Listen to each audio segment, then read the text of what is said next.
Hey, I'm Royal, and this is Depression Talk number 1. 5 things that a Christian should know about depression. I think maybe the hardest thing about depression for a Christian is that our whole lives we've been told that we're not supposed to be sad and we're not supposed to be anxious, and that's what depression is all about. Now, I want to tell you something. I've never met a Christian who's never been sad, and I've never met a Christian who didn't worry at some time in their life. So,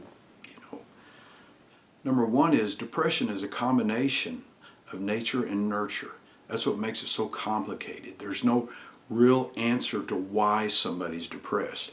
It's nature in our personality, it's nature in the chemistry in our brain, it's nature even the pain that we have in our body. It's nurture in the way we've been treated or not been treated. It's also nurture in the way we respond to things. And depression is really hard because one of the most difficult things about depression is when you're depressed, you think depressing thoughts and you end up spiraling down and spiraling down. Number 2 is there is no easy answer to getting better. Now, there's a difference in being situationally sad or situationally anxious, and we'll talk about that in another talk. But when you're really struggling with depression, it's very important that you get help. It's important that you get help with counseling. It may be important that you get help medically. If you don't know whether you're depressed or not, I've put a link in the description of this video so you can take a couple of different tests to help you figure out if you're depressed or not.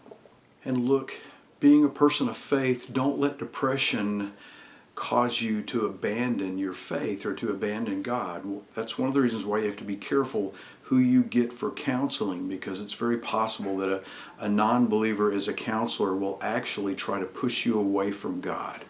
That really does happen. So a Christian counselor is very important for a person of faith. Number 3, anxiety is often a precursor to depression. And you may have anxiety and depression at the same time.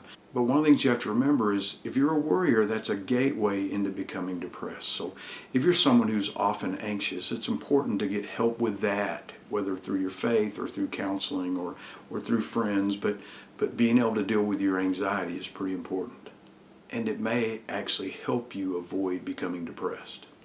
Number 4 is a sad one. Unfortunately, Christian friends and even the church may not help you. As a matter of fact, they may even hurt you. And it's important that you realize that in a hurry. If you have a friend who is not encouraging or a friend who talks down to you, it's maybe time to get away from that friend or tell that friend that you need encouragement.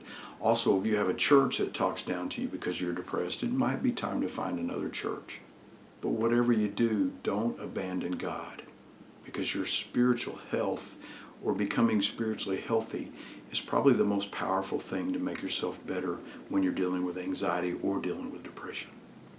And number 5, and very importantly, depression and anxiety are both very treatable. And you need to realize, Christian, that taking medication is not a sin. Oftentimes that's the thing that will just help you even get over the hump and get to the level where you can start dealing with the issues that are making you feel anxious or depressed. Now, you can be a sad person, a melancholy person, or a person who's a little anxious, but that doesn't mean you're clinically depressed or have an anxiety disorder. And I'll talk about treatment in another talk, but it's important that you realize that it may take a combination of spiritual counseling, mental counseling, and medication. And I can't emphasize enough that medication, Christians will oftentimes avoid medication.